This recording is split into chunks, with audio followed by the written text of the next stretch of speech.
इस वीडियो में हम डिस्कस करेंगे coagulation of blood. Coagulation of blood. Coagulation को हम यहाँ ब्लड क्लोटिंग भी कह सकते हैं। इम्पॉर्टेंट प्रोसेस है जो हमारी बॉडी के लिए बहुत ज़्यादा नेसेसरी है। और कब नेसेसरी होता है? जब हमारी बॉडी पर कोई इंजरी बन जाती है। तो जनरली हम ऑब्जर्व करते हैं कि जब हमारी बॉडी पर कोई भी इंजरी फॉर्म होती है तो उसका रिजल्ट होता है कि जो ब्लड वेसल्स हैं वो ब्लीड करना स्टार्ट कर देती हैं। वहां से रेगुलर ब्लीडिंग होती रहती है। तो उस ब्लीडिंग को स्टॉप करने के लिए, इस ब्लीडिंग को स्टॉप करना है तो उस स्टॉपिंग के लिए ब्लड क्लोटिंग का होना बहुत ज्यादा जरूरी है। अदरवाइज एक्सेस ब्लड लॉस की वजह से पर्सन की डेथ भी हो सकती है। तो जो ब्लड क्लोटिंग का मैकेनिज्म है उसे बेसिकली हम 3 स्टेप्स में डिस्क्राइब करते हैं और स्टेप बाय स्टेप हम पढ़ेंगे। पहला हम फर्स्ट स्टेप ले रहे हैं। तो फर्स्ट स्टेप में जनरली क्या होता है कि जब भी इंजरी होगी उस इंजर्ड पार्ट पर जो ब्लड प्लेटलेट्स होती हैं, जिसे हम थ्रोम्बोसाइट्स का भी नाम देते हैं, दे स्टार्ट डिसइंटीग्रेटिंग। वो डिसइंटीग्रेट होना वहां से स्टार्ट हो जाती हैं। Then what will be the result of this disintegration? वहीं से एक और फैक्टर रिलीज होता है, release of a factor which is named as platelet factor number 3। Important है ये, मोस्ट इंपॉर्टेंट, कि जो हमें ब्लड क्लोटिंग के मैकेनिज्म के लिए सबसे ज्यादा नेसेसरी है। और उसी टाइम पर जो इंजर्ड टिश्यू है, injured tissue also release thromboplastin. Thromboplastin release करना स्टार्ट कर देता है। तो यहां पर 2 फैक्टर्स हो गए। First factor is the platelet factor number 3 और सेकंड फैक्टर हो गया यहां पर थ्रोम्बोप्लास्टिन। ये दोनों फैक्टर्स कैल्शियम 2 पॉजिटिव आयन की फॉर्म में या उसकी प्रेजेंस में हम ये कहें कि एक एंजाइम की फॉर्मेशन कर देते हैं जिसे प्रोथ्रोम्बिनेज कहा जाता है। Prothrombinase that also has a special role in the formation of the blood clot. तो फर्स्ट स्टेप में क्या क्या होता है? इंजरी जहां पर बनी है उस इंजरी पर जो ब्लड प्लेटलेट्स हैं वो डिसइंटीग्रेट होना स्टार्ट हो जाती हैं और वहीं पर वो एक प्लेटलेट फैक्टर नंबर 3 को रिलीज करती हैं। इंजर्ड टिश्यू जो है वो थ्रोम्बोप्लास्टिन नाम का एक लिपोप्रोटीन फैक्टर रिलीज करता है and these 2 factors collectively in the presence of calcium 2 positive ion they forms an enzyme जिसे हम प्रोथ्रोम्बिनेज का नाम देते हैं। अब हम डिस्कस करते हैं सेकंड स्टेप में क्या होता है। तो अगर सेकंड स्टेप को लेते हैं तो प्रोथ्रोम्बिनेज जो होता है, प्रोथ्रोम्बिनेज ये इनएक्टिवेट करता है, इनएक्टिवेट्स द हिपैरिन। हिपैरिन जो कि एंटी कोएगुलेंट है उसे इनएक्टिवेट कर देगा और यहां भी कैल्शियम 2 पॉजिटिव आयन की रिक्वायरमेंट होती है। देन जो प्रोथ्रोम्बिनेज है, this prothrombinase converted into prothrombin, ये प्रोथ्रोम्बिन में कन्वर्ट हो जाता है and this prothrombin again converted into the thrombin और प्रोथ्रोम्बिन फिर से अपनी एक्टिवेटिंग स्टेज में आ जाएगा और वहां पर ये थ्रोम्बिन फॉर्म करना स्टार्ट कर देता है।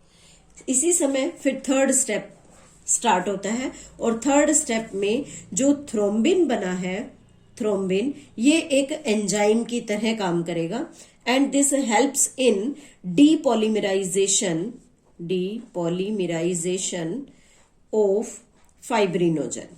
फाइब्रिनोजन जो कि एक प्रोटीन है, फाइब्रिनोजन का डीपॉलीमराइजेशन करना स्टार्ट कर देता है। देन थ्रोम्बिन का काम होगा अगेन रीपोलराइजेशन करना, रीपोलराइजेशन, और इस रीपोलराइजेशन से जो फाइब्रिनोजन कंपोनेंट होता है that is converted into the protein which is named as the fibrin. ये जो फिब्रिन है यहाँ पर ये सॉलिड होता है, लॉन्ग थ्रेड लाइक स्ट्रक्चर है, थ्रेड लाइक स्ट्रक्चर जो क्या करता है, एक नेटवर्क बनाना स्टार्ट कर देता है and that network formed upon the wound, जो हमारी बॉडी पर जो इंजरी हुई है उस इंजरी पर इस फिब्रिन का एक नेटवर्क बनना स्टार्ट हो जाता है और इसी नेटवर्क वाले स्ट्रक्चर को हम यहाँ पर क्लोट का नाम देते हैं।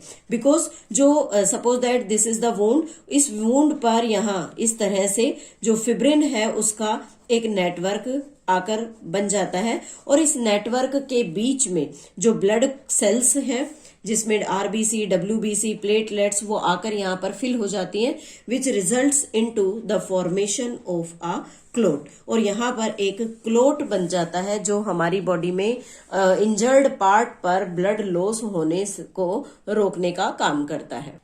अब हम इस इवेंट को एक छोटे से फ्लो चार्ट की हेल्प से समझते हैं। अभी तक हमने जो डिस्कस किया वो स्टेप बाय स्टेप कौन कौन से जो चेंजेस है वो डिफरेंट फॉर्म्स के अंदर होंगे, यहाँ पर हम फ्लो चार्ट को डिस्कस कर रहे हैं। तो सबसे पहले जैसे हमने कहा कि जो इंजर्ड टिश्यू है, इस इंजर्ड टिश्यू से एक प्रोटीन रिलीज होता है जिसे हम थ्रोम्बोप्लास्टिन कहते हैं। This is the thromboplastin.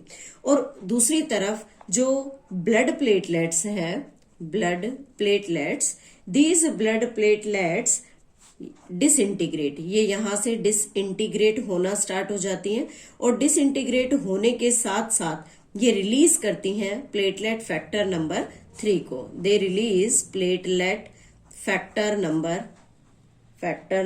3, उस थर्ड नंबर के फैक्टर को ये रिलीज करने का काम करती हैं। अब जो थ्रोम्बोप्लास्टिन है जो इंजर्ड टिश्यू से आया है और जो प्लेटलेट फैक्टर है वो ब्लड प्लेटलेट से निकल कर आया है, दोनों कैल्शियम 2 पॉजिटिव आयन की प्रेजेंस में यहाँ पर एक एंजाइम बना लेते हैं जिसे प्रोथ्रोम्बिनेज कहा जाता है।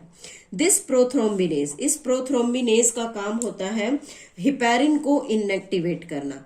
इनएक्टिवेट हिपैरिन एंटीकोएगुलेंट है, इस हिपैरिन को इनएक्टिवेट करने का काम करता है। देन रिजल्ट क्या होगा कि जो प्रोथ्रोम्बिन बना था उस प्रोथ्रोम्बिन से बनेगा थ्रोम्बिन। लेकिन इस रिएक्शन को कैटेलाइज कौन करता है? This enzyme prothrombinase catalyse the reaction prothrombin to the formation of thrombin. Then after that what will happen? Again this thrombin helps in catalyzing the next reaction which is fibrinogen, जो कि एक insoluble protein है। इस soluble protein को insoluble protein में convert करेगा और वो इनसोल्यूबल प्रोटीन फिब्रिन होता है। Then this reaction is catalysed by the thrombin, ये थ्रोम्बिन इस रिएक्शन को कैटेलाइज करेगा। आगे क्या होगा कि जब फिब्रिन का नेटवर्क बनेगा, इस फिब्रिन के अंदर ही आकर ब्लड वेसल्स या ब्लड सेल्स जो है, ब्लड वेसल से निकलने वाली ब्लड सेल्स आकर उस फिब्रिन के साथ कनेक्ट हो जाती हैं and they ultimately helps in the formation of a clot, और एक क्लोट की फॉर्मेशन ये स्टार्ट कर देती है।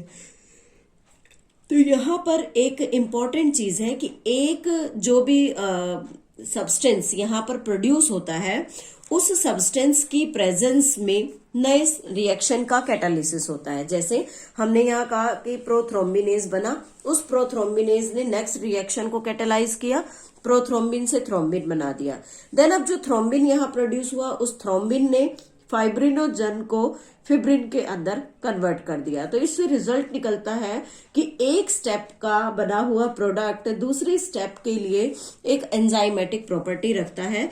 ऐसे प्रोसेस को कैस्केड प्रोसेस का नाम देते हैं। This is named as the cascade process. और क्या होता है ये कि एक रिएक्शन का प्रोडक्ट दूसरी रिएक्शन को कैटेलाइज करने का काम करेगा। This is the cascade process. और टोटली अगर बात करें तो ब्लड क्लोटिंग के लिए बेसिकली 13 फैक्टर्स होते हैं ब्लड क्लोटिंग के।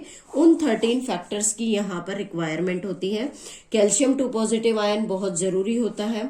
देन उसी के साथ यहाँ पर जो विटामिन के है उसका एक इम्पॉर्टेंट रोल है। देन क्या होता है विटामिन के का इम्पॉर्टेंट रोल?